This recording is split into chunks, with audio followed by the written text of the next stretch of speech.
Beijing নাকি দিল্লি, কোথায় আগে যাবেন প্রধানমন্ত্রী তারেক রহমান? ফেব্রুয়ারিতে সরকার গঠনের পর থেকেই রাজনৈতিক ও কূটনৈতিক মহলে এ নিয়ে শুরু হয় আলোচনা। চলতে থাকে নানামুখী জল্পনা, যুক্তি ও পাল্টা যুক্তি। সব জল্পনার অবসান হয়েছে। প্রধানমন্ত্রী তারেক রহমানের সফরসূচি এখন চূড়ান্ত। প্রথম দ্বিপক্ষীয় সফরে আগামীকাল রোববার মালয়েশিয়ায় যাচ্ছেন প্রধানমন্ত্রী। মালয়েশিয়া থেকে সরাসরি যাবেন বহুল আলোচিত চীন সফরে। বাংলাদেশের নতুন প্রধানমন্ত্রীকে লাল গালিচায় বরণ করার অপেক্ষায় এখন বেইজিং।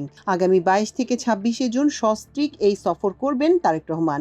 অভ্যন্তরীণ রাজনীতি, জাতীয় স্বার্থ আর ভূ রাজনীতির হিসাব নিকাশ প্রধানমন্ত্রীর চীন সফরের গুরুত্বকে বাড়িয়ে দিয়েছে অনেক গুণ। যুক্তরাষ্ট্রের সঙ্গে সই হওয়া বাণিজ্য চুক্তি নিয়ে পক্ষ বিপক্ষে আলোচনা এখনো চলমান। অন্যদিকে পুশিন সহ নানা ইস্যুতে যখন ঢাকা দিল্লি সম্পর্কের ক্ষেত্রে অস্থিরতা বিরাজ করছে, ঠিক সেই মুহূর্তে প্রধানমন্ত্রীর চীন সফর ভূরাজনৈতিক দিক থেকে বেশ তাৎপর্যপূর্ণ। পররাষ্ট্র মন্ত্রণালয়ের পদস্থ কর্মকর্তা ও আন্তর্জাতিক বিশ্লেষকরা বলছেন, এই সফরের মাধ্যমে ঢাকা বেইজিং রাজনৈতিক ও কৌশলগত সম্পর্কের এক নতুন ভিত্তি তৈরি হতে যাচ্ছে, যে ভিত্তির উপর দাঁড়িয়ে আগামী দিনে পথ চলবে দুদেশ। এই মুহূর্তে বাংলাদেশের জন্য চীনের রাজনৈতিক ও কৌশলগত সমর্থন অত্যন্ত গুরুত্বপূর্ণ। আসন্ন এই সফরে শিক্ষা, মানব সম্পদ উন্নয়ন, কৃষি, বাণিজ্য, বিনিয়োগ, কৃত্রিম বুদ্ধিমত্তা, গণমাধ্যম, যোগাযোগ ও উন্নয়ন সহযোগিতা সহ বিভিন্ন ক্ষেত্রে পারস্পরিক সহযোগিতা বাড়াতে ৩টি চুক্তি সহ ১০টিরও বেশি সমঝোতা স্মারক সই হতে যাচ্ছে। তবে প্রধানমন্ত্রীর আসন্ন চীন সফরের রাজনৈতিক ও কৌশলগত গুরুত্ব সবকিছুকে ছাপিয়ে যাবে।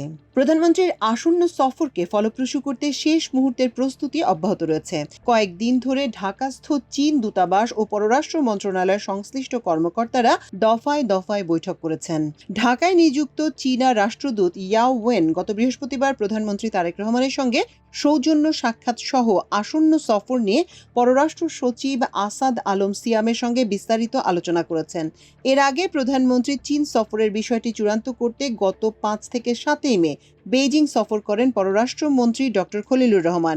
পরে প্রধানমন্ত্রী সফর ও আলোচ্যসূচি নিয়ে চীনা কর্মকর্তাদের সঙ্গে বিস্তারিত আলোচনার জন্য গত ৯ থেকে ১১ই জুন বেইজিং সফর করেন পররাষ্ট্র সচিব। পররাষ্ট্র মন্ত্রণালয় ও প্রধানমন্ত্রীর দপ্তর সূত্রে জানা গেছে, মালয়েশিয়ার দ্বিপক্ষীয় সফর শেষে ২২শে জুন বিকেলে কুয়ালালামপুর থেকে চীনের দালিয়ানের উদ্দেশ্যে রওনা দেবেন প্রধানমন্ত্রী।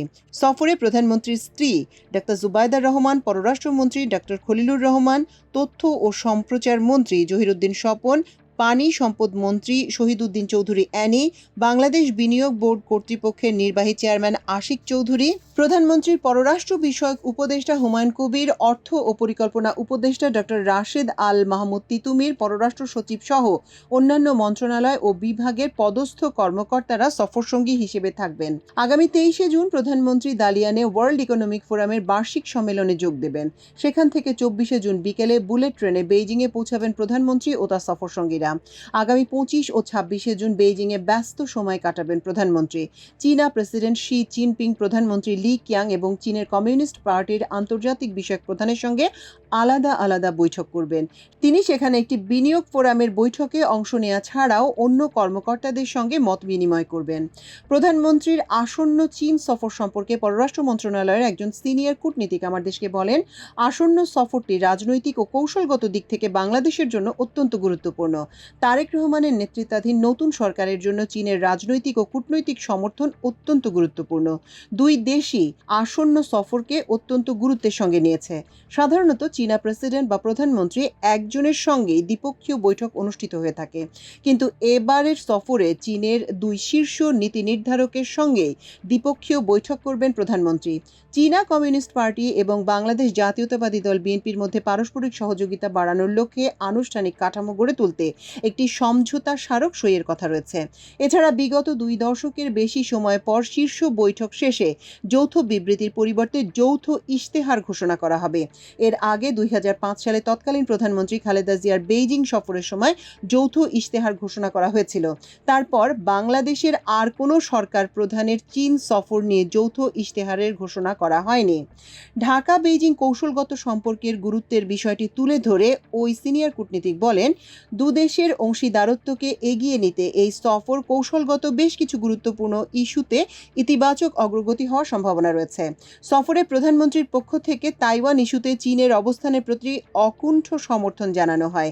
এছাড়া শি জিনপিং এর যে 4টি বৈশ্বিক উদ্যোগ রয়েছে তার মধ্যে গ্লোবাল ডেভেলপমেন্ট ইনিশিয়েটিভে বাংলাদেশের যুক্ত হওয়ার বিষয়টি ঘোষণা দিতে পারেন প্রধানমন্ত্রী।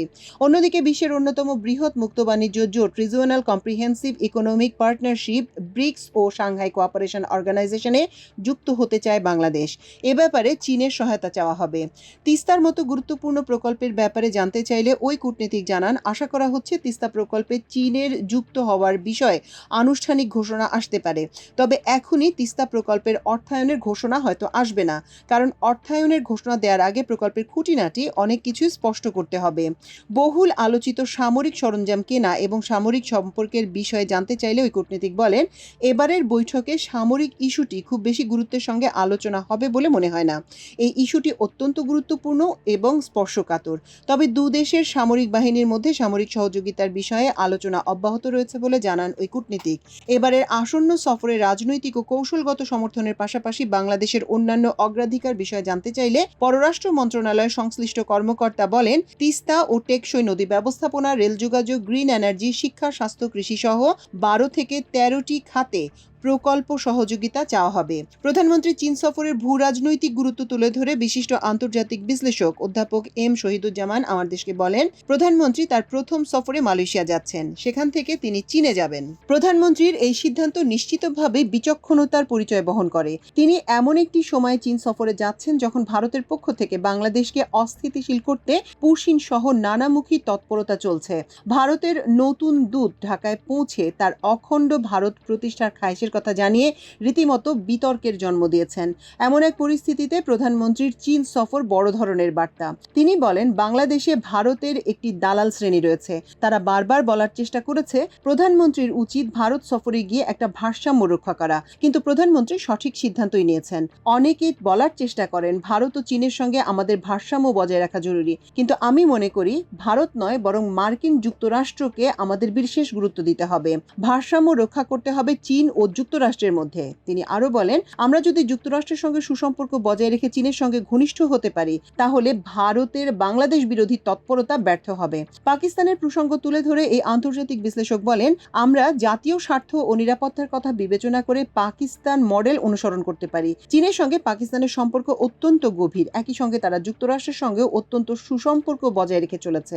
চীনের সঙ্গে বাংলাদেশের বিদ্যমান সামরিক সহযোগিতা আরো বিস্তৃত করা জরুরি বলে মন্তব্য করেন তিনি। প্রধানমন্ত্রী চীন সফরকে কৌশলগত দৃষ্টিভঙ্গির বাইরে অর্থনৈতিক দিক থেকে তাৎপর্যপূর্ণ হিসেবে দেখতে চান সাবেক রাষ্ট্রদূত এম হুমায়ুন কবির। আমার দেশের সঙ্গে আলাপকালে তিনি বলেন, আমি মনে করি এই মুহূর্তে বাংলাদেশের একটি বড় ধরনের অর্থনৈতিক সাপোর্ট জরুরি। এটা চীন ছাড়া অন্য কোনো রাষ্ট্রের পক্ষে দেওয়া সম্ভব নয়। প্রধানমন্ত্রী এই বিষয়টি নিশ্চিতভাবেই অনুধাবন করে চীন সফরে যাচ্ছেন। চীনই একমাত্র দেশ যে দেশটি প্রকল্প সহায়তার পাশাপাশি ক্যাশ সাপোর্টও দিতে পারবে। তাই এই সফরের অর্থনৈতিক গুরুত্বকে আমি বেশি প্রাধান্য দিতে চাই। তিনি বলেন, আমি মনে করি না প্রধানমন্ত্রী চীন সফরে এমন কোনো সিদ্ধান্ত নেবেন যা অন্য দেশকে ক্ষুব্ধ করে। তবে আলোচনার টেবিলে চীনের পক্ষ থেকে ভূরাজনৈতিক কোনো ইস্যুতে জানতে চাওয়া হতে পারে, যেমন যুক্তরাষ্ট্রের সঙ্গে সই হওয়া বাণিজ্য চুক্তি নিয়ে প্রশ্ন তুলতেই পারে চীন। তবে এ ব্যাপারে আমাদের সার্বিক পরিস্থিতি ব্যাখ্যা করে সুস্পষ্ট জবাব দেওয়া দরকার।